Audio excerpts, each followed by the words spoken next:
Según el Banco de México, la economía caerá un 7.1% este año debido al impacto de la pandemia del coronavirus, que provocó la pérdida de más de medio millón de empleos formales en abril.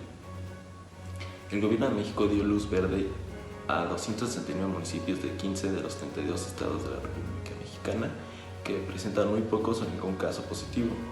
La economía de México, que es la segunda más grande de América Latina, mostró los primeros efectos de la pandemia al contraerse 2.4% en el primer trimestre frente al mismo periodo del año pasado, en tanto que los precios al consumidor de México cayeron 1.01% en abril con respecto a marzo, con fuertes bajas respecto a la gasolina y la electricidad.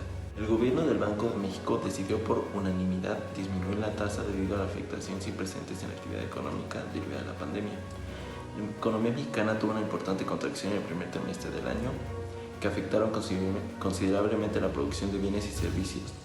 En cuanto al coronavirus o COVID-19, México no es el único afectado debido a esta gran pandemia. Tenemos el caso como el de Bélgica. En Bélgica hay más de 50,000 casos confirmados de contagios de coronavirus o COVID-19. Pero hay un caso que se presentó en 2 hospitales de Bruselas, Bélgica, en el Chien Delta y en el Saint-Pierre, donde la primer ministra Sophie Willems visitó ambos hospitales, donde los doctores y médicos la recibieron con un mal sabor de boca, dándole la espalda mientras pasaba con su automóvil. Esto fue debido a que anteriormente la primer ministra había declarado que iba a reclutar personas no calificadas para hacer labores de enfermería, pues obviamente no tienen personal suficiente. Esto obviamente llevó a una inconformidad en cuanto a los médicos y les llevó a realizar esta protesta silenciosa.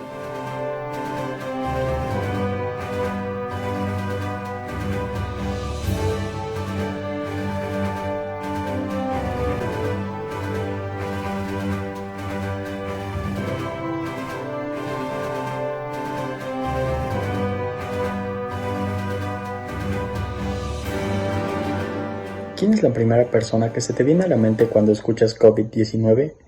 Probablemente tu respuesta es Hugo López-Gatell, el subsecretario de Salud y experto epidemiólogo que vemos todas las tardes a las 7 p.m. presentando cómo avanza el COVID-19 en nuestro país mientras revisamos nuestro Facebook. Y no es para menos, López-Gatell se ha convertido en un auténtico rockstar. Pero la pregunta es, ¿por qué tantas personas siguen a López-Gatell? Y estos son algunos de los 3 motivos para entender por qué López-Gatell tiene tantos seguidores. Y además, ¿por qué es tan difícil encontrar personas que se encuentren dispuestos a cuestionarlo? El primer punto clave es que es un líder carismático. Existen varios estilos de liderazgo, que si el autoritario, que si democrático, etc. Bueno, en el caso de López-Gatell, es un liderazgo carismático, y ese carisma que expresa el subsecretario ha sido el que ha provocado ese nivel de aceptación en el país. El líder carismático es el que tiene seguidores gracias a las emociones que provoca, como Andrés Manuel López Obrador. López-Gatell genera un sentimiento de confianza. Primero, es un personaje nuevo, el cual no se le atribuye una responsabilidad porque el país no lo considera un político o un funcionario. El segundo punto clave es la ley del respeto. En uno de sus libros, John Maxwell, otro experto en liderazgo, dice que por su naturaleza la gente sigue a quienes se identifican como más fuertes que ellos. El tercer punto clave es la ley del terreno firme. Esta otra ley que explica Maxwell se refiere a que un líder debe ser ejemplo de competencia, carácter y conexión, porque estas son las aptitudes que buscan los seguidores a la hora de seleccionar a quien seguirán. Otra noticia referente a el impacto político del COVID-19 es que a pesar del aumento de empleados contagiados, Estados Unidos presiona a México para que permita que las plantas estadounidenses sigan abiertas. Ambos países tienen su posición con respecto a esta pandemia del COVID-19. México está tomando todas las medidas necesarias en la medida de lo posible para no seguir propagando el virus. Y Estados Unidos ha sido indiferente desde el inicio de la pandemia. Se nota en esto, ya que el gobierno de Donald Trump y algunos de sus principales fabricantes estadounidenses han ejercido presión sobre el gobierno de México para que permita que las fábricas que suministran productos a Estados Unidos permanezcan abiertas durante la pandemia del coronavirus, a pesar de la proliferación de brotes y las oleadas de casos, sin mencionar las muertes que se relacionan con estas empresas. El embajador estadounidense en el país advirtió que México debe responder a las necesidades de Estados Unidos en este momento, o corre el riesgo de que pierdan los empleos que ofrecen estas fábricas. Desgraciadamente, son muchas personas que dependen de estas fábricas extranjeras, que no pueden como tal disponer de su tiempo y retirarse a sus casas porque necesitan trabajar para vivir. Los funcionarios mexicanos han cerrado muchas fábricas y amenazaron con iniciar acciones legales en contra de aquellas plantas que decidan permanecer abiertas.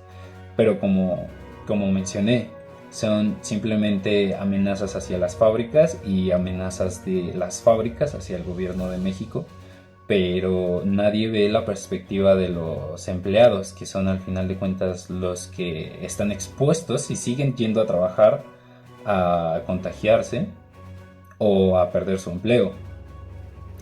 Pero la disputa revela cuánto dependen los dos países uno del otro y cuánta desigualdad existe todavía en su relación. Tras la firma del Tratado de Libre Comercio de América del Norte hace más de 25 años, México se convirtió en la meca de manufactura. A lo largo de la frontera se han establecido fábricas extranjeras que emplean a cientos de miles de trabajadores encargados de producir sin parar artículos de lo más variados, desde componentes para aeronaves hasta televisores, en su mayoría para el mercado estadounidense. Ahora que se han cerrado empresas y fábricas en ambos países en respuesta a la pandemia del coronavirus, Estados Unidos le ha pedido a México que permita algunas excepciones para trabajadores cuyos servicios sean esenciales, pero no para México, sino para Estados Unidos.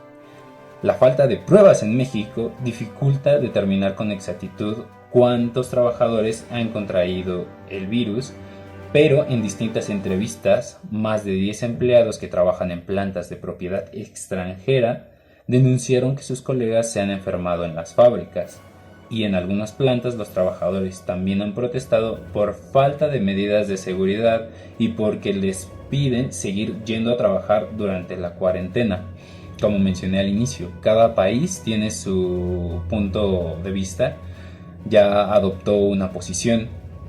Estados Unidos es indiferente ante la pandemia y quiere obligar a que los trabajadores que tienen en las plantas mexicanas, no mexicanas, sino en las plantas que están en México, a que sigan trabajando. Y por parte del gobierno de México no pueden permitir esto porque pues seguiría la propagación y no queremos que esto se haga incontrolable.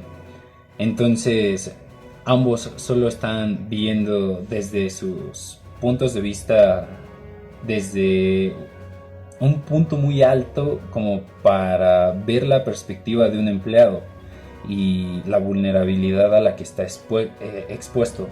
Simplemente no puede dejar de trabajar porque es el ingreso para su casa, para su familia, para él mismo, y tampoco puede seguir yendo a trabajar aunque ocupe todas las medidas necesarias para cuidarse, porque uno nunca sabe.